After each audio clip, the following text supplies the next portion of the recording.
Talking through some holidays with Patrick's.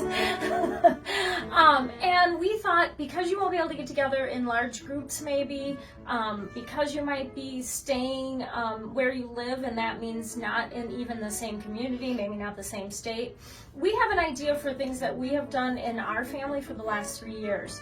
So our younger son, Austin, came up with this idea. Hey, this is Austin, and the gift of knowledge to me is a way that my family and I can give and receive gifts without exchanging any physical products. We all kind of looked at him a little funny. Well, he's also a minimalist. Yeah, he is a minimalist. I'm kind of a minimalist, so I'm really particular about the things that I keep and the things that I hang on to.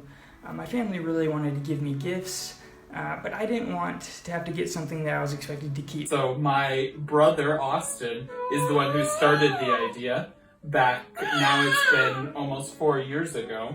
And at first I wasn't totally sure. I was a bit skeptical. I'm a big present shaker, like to try and guess what I've got. I do like the physical gifts, but I was like, okay, we'll try it. And it turned out to be really awesome. We reluctantly came together, did it the first year, and it was fantastic. So I wanted to ask for a gift that was not like a physical product. Kind of the first idea was food, but that only lasts for so long. So I came up with the gift of knowledge as a way that we could give gifts that are personable to the person giving them and truly last a lifetime. And as well as something that we could do even when we're not together. So last year was the first year that I wasn't with my parents and brother for Christmas. We were all here in Dublin, and we were able to Zoom and spread it out over a few different nights and share each other's gift of knowledge, and is a really fun thing as well to do.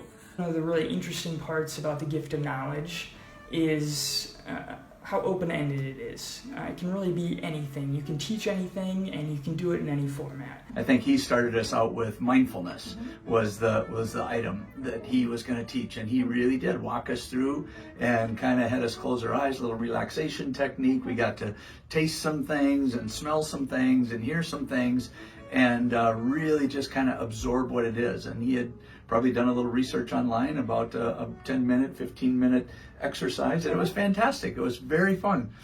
We're super competitive, so sometimes you want to make sure your gift of knowledge is really awesome and great and well thought through. So I think sometimes almost we all put more pressure on ourselves to make sure it's something really cool. But it doesn't have to be anything big, and it's something that we've all really come to love and look forward to every year. We also learned a fun new game, how to play pickleball. Our son's girlfriend came along with us and was there when we were doing it, and it was a fantastic game. Very creative. It's been really fun. There's a little bit of pressure every year now, I've got to come up with my gift of knowledge, but we really look forward to it. You can make it as serious or lighthearted as you want it to be. I think another cool part about it is that it really highlights the fact that we all have something to learn from each other. Interestingly enough, we all came together to a different location, and Wade taught on how we learn disgust. That disgust is actually a trained reaction. And he had purchased some edible dried bugs on Amazon and brought them with him.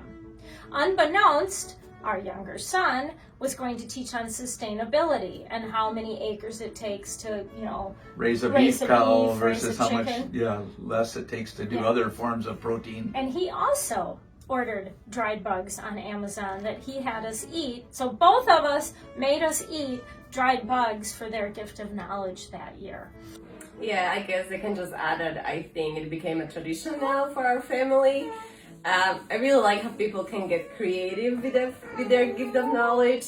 Something that I think brings us more closer as a family. We'll spend time together, and it's a great way to share something that we learned that year, or somebody makes you do things that you would never thought you'll do for Christmas, I guess, like eating dried grasshoppers. Some personality and behavior kind of stuff.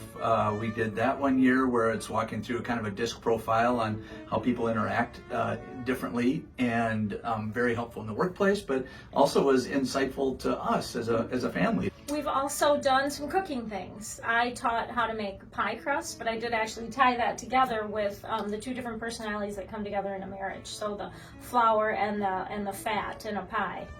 And then our daughter-in-law happens to be from Slovakia, so she taught us how to make Slovakian dumplings. I think that was the first year we They did were it. delicious. Yeah. That was very fun. Yeah. Speaking of Slovakia, she also picked 2 words that she thought described each one of us, or was very representative of each one of us, and taught us those words in her native language, so in Slovak. So it was very fun to learn those, and we had a lot of fun with that over the rest of our time together that year. I would say as young as 5 years old could probably come up with a little gift of knowledge. Obviously, the 5-year-old, probably what they're going to teach you might already know. Yeah, I really love it. I'm looking forward to this year, and then also looking forward to once Esben is bigger and can share the gift of knowledge with us as well.